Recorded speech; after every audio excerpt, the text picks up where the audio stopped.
Today on Getting Real with the Housewives, Kyle Richards is back and revealing what she really thinks of Camille Grammer and Lisa Vanderpump's tweets. Thinking me like, well, somebody wants their jobs back.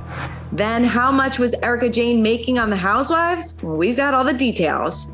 Plus, we're breaking down part one of the explosive Beverly Hills reunion. We've got that plus so much more on today's Getting Real with the Housewives. Hey guys, Christina Garibaldi here with Us Weekly executive producer Mandy DeCamp. Welcome to Getting Real with the Housewives. Hi, Mandy. Hi, how are you? How are you?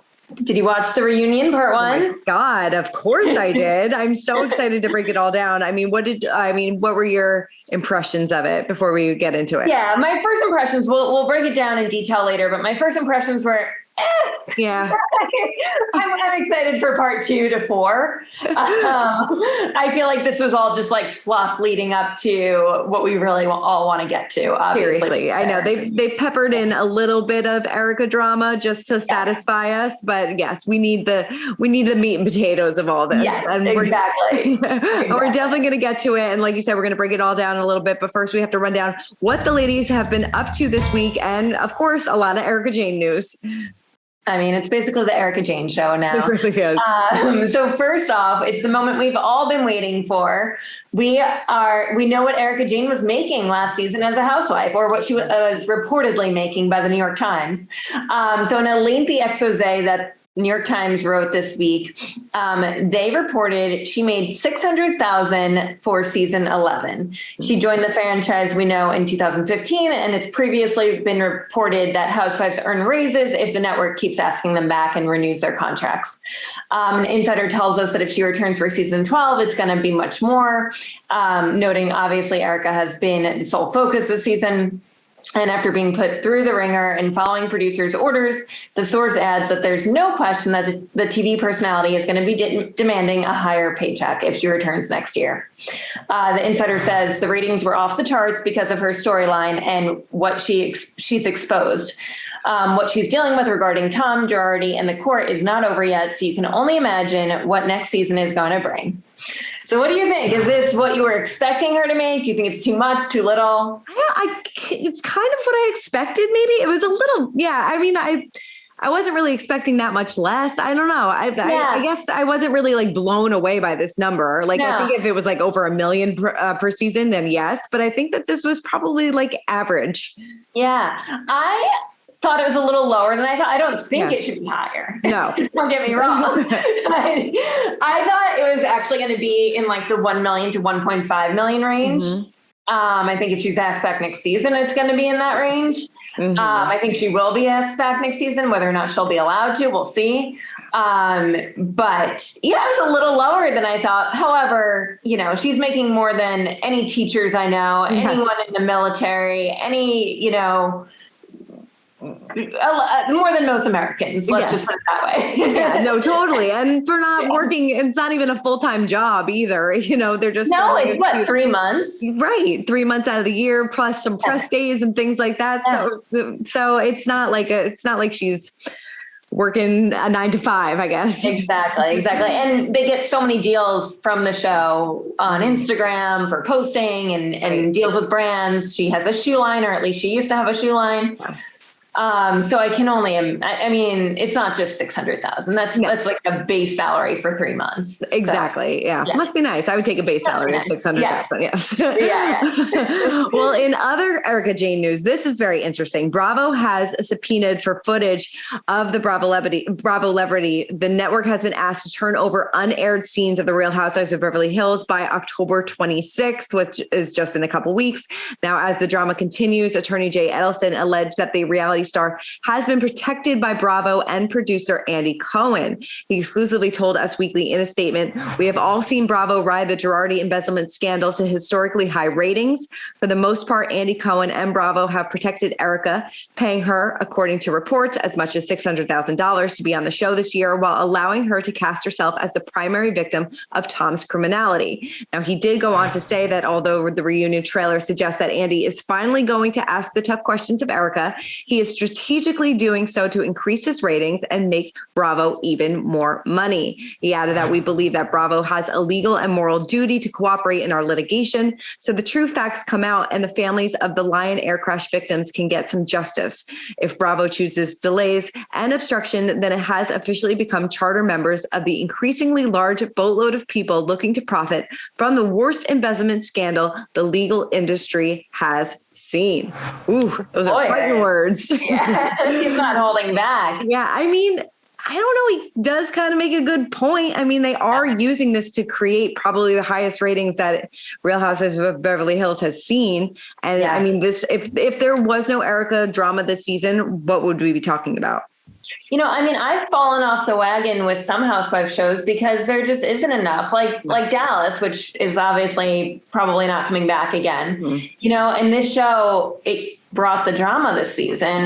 But like we said in the past, like, is every housewife show going to need some kind of legal trouble to be interesting anymore? Yeah. Right. You know? Like it's not like the cheating scandals of husbands is really satisfying viewers. Like you got to go to jail. Like you have to go to jail for it to be good now. Seriously. And I mean, we're seeing that or we will see it play out on Salt Lake City too. And I mean, that's what, people loved watching New Jersey when Teresa was going through her legal drama. So I don't know, it pulls viewers in, but like this is on a whole different level because you are dealing with plane crash victims and, this is like on a whole other spectrum of what other people were going through. But I don't know. He does have a point. He does have a point that the ratings, they are pulling in higher ratings for this. They are. But I worry, though, how much she's going to be able to stay next season after they're now asking for on-aired footage of her. You know, I wouldn't want on-aired footage of me shown to anyone in a legal, what was she saying when that got edited out, that they had to edit out for legal purposes or whatever. That becomes a whole other level for her. And that's scary. This could get really messy. All right. Well, moving on from Erika, just for a moment, we'll get back to her later. Let's talk about Real Housewives of Orange County star or former star Meghan King and her surprise wedding to Joe Biden's nephew. What is life? What is this year? What goes on?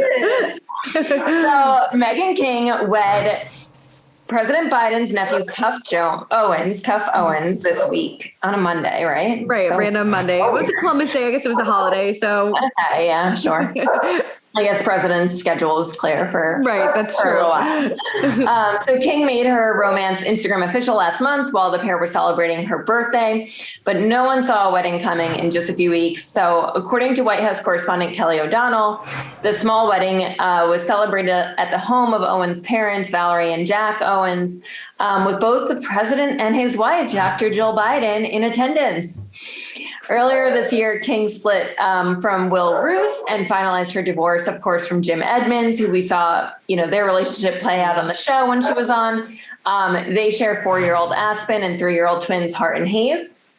So we have some facts about Cuff. He's an attorney in LA. He went to Georgetown University for undergrad and University of Southern California for law school. His mom, Valerie Biden Owens, is President Biden's sister, close advisor, and campaign manager.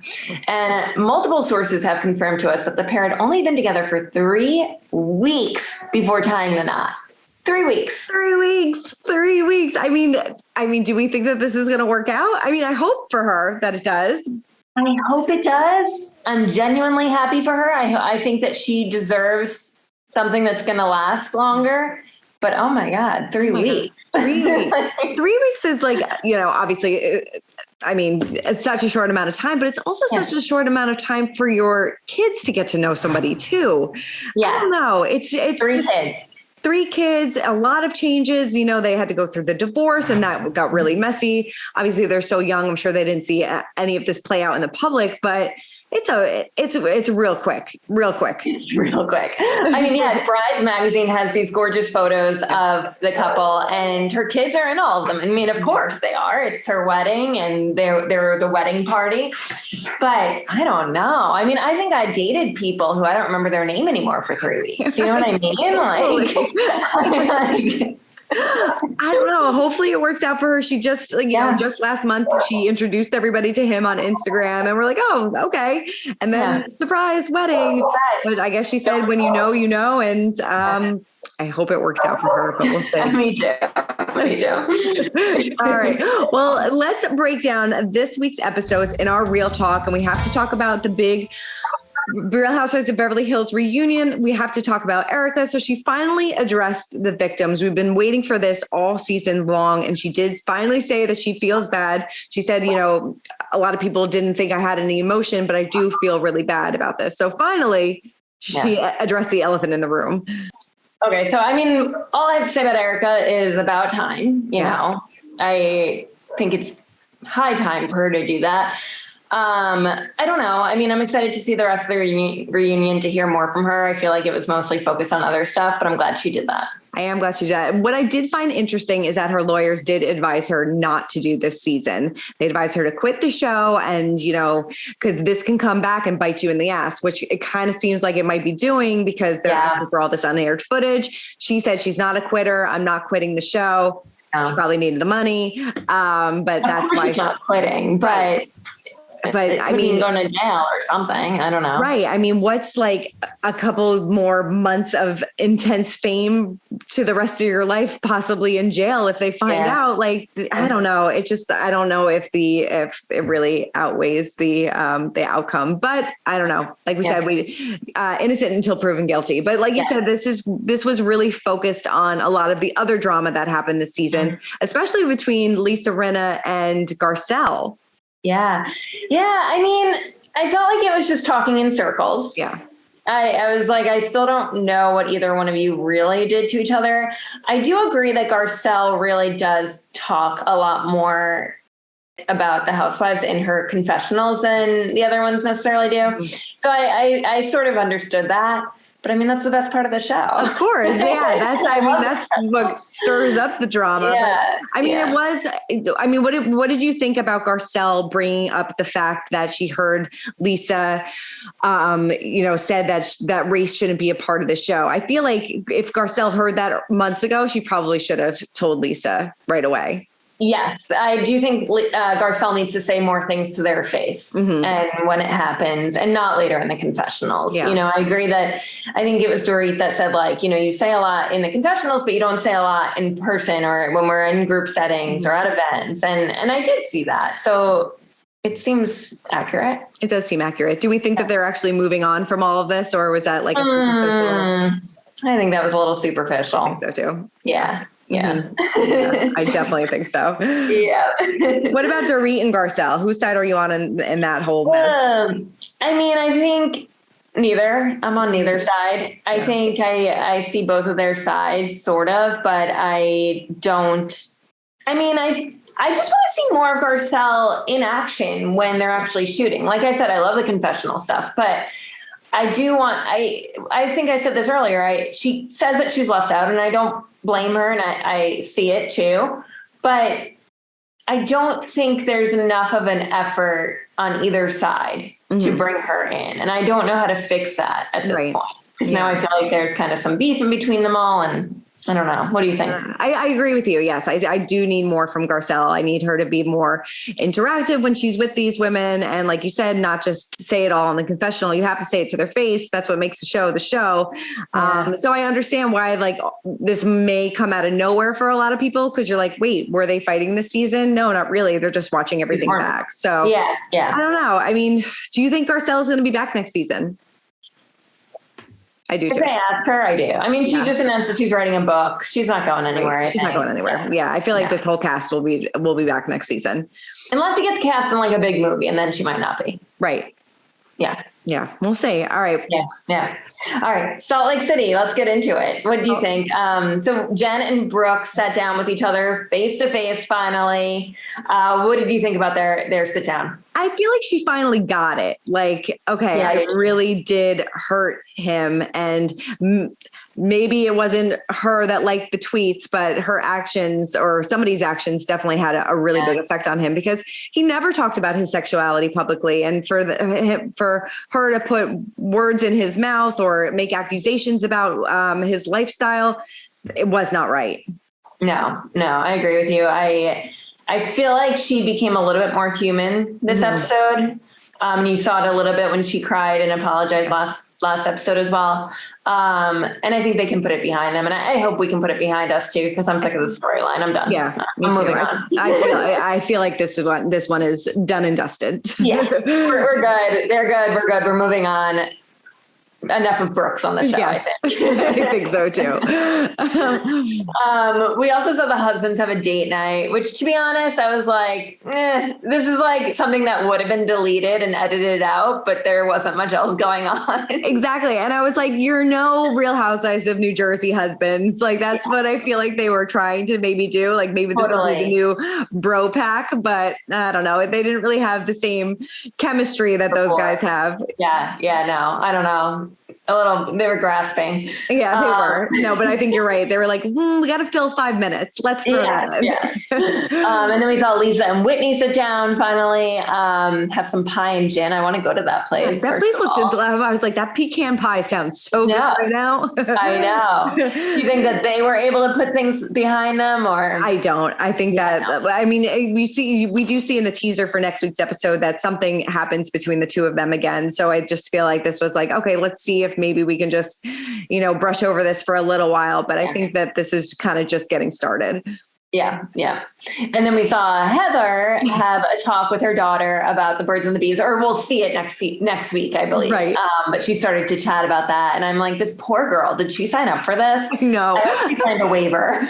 Imagine seeing your mom have the sex talk conversation with her friend, and even Meredith admitting admitting buying her son condoms and all this stuff. I was like, this is so embarrassing. TMI for these kids. Get the kids out of the show. About the Housewives. Seriously. But yeah, so, I feel like next episode looks pretty good, but we said it last week. I'm ready for this legal drama with Jen. Give us what we want. Yeah, exactly. All right. Well, let's time to get to our real talk. And we recently caught up with Kyle Richards, who spoke about Camille Grammer and Lisa Vanderpump's latest tweets. Take a look at this. I know that you responded to Camille and Lisa Vanderpump's accusations that you were the one to spread the rumors at the baby shower. Do you think that this is a way for them to maybe try to get back on the show? Is that what it seems like to you? It seems to me well, somebody wants their jobs back. Looks like somebody wants their job back. I mean, everybody that was at the shower texted me and said, you were hosting a baby shower and dancing on tables. I never even saw you speak to Camille for 1 minute. And I said, exactly, but I know exactly what they're doing. So I'm not even going to give this oxygen, And then Lisa Vanderpump chiming in, oh, well, of course she did. You weren't even there. So to me, it was very calculated. Erika, didn't buy it for a second. I spoke to everybody. And I just was like, honestly, I'm too busy, promoting Halloween right now and, doing this press junket. But then sometimes you just have a weak moment where you're like, oh my God, please. These two talking about the Real Housewives of Beverly Hills more than I actually am. By the way, thanks for the press though. Right. Do you think that they would ever be welcomed back? By whom? I don't know. Andy, maybe? I think that this is what I think. I think that our show is number one on Bravo right now, and we're good where we are. Yeah. And you know what? Lisa's about to be a grandmother.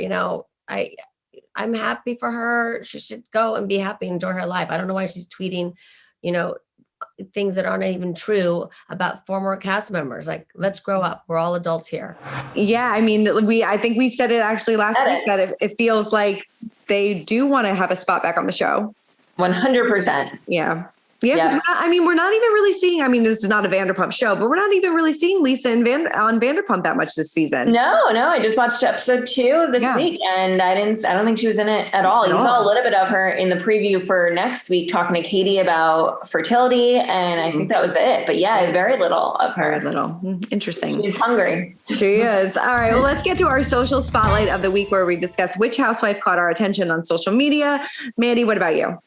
All right. So mine goes to Bravo Historian. I love this account. If you don't follow them, you absolutely should. They posted when we found out that Meghan King was marrying Joe Biden's nephew. They posted Meghan King becoming a member of the Biden family was not on my 2021 bingo card. And it certainly was not on mine either. I'm perplexed. This is insane. And I thought that was summing it up very well. I love that. That is fantastic. Mine has to go to Lisa Rinna. She showed up to the Halloween Kills premiere in none other than the infamous bunny costume.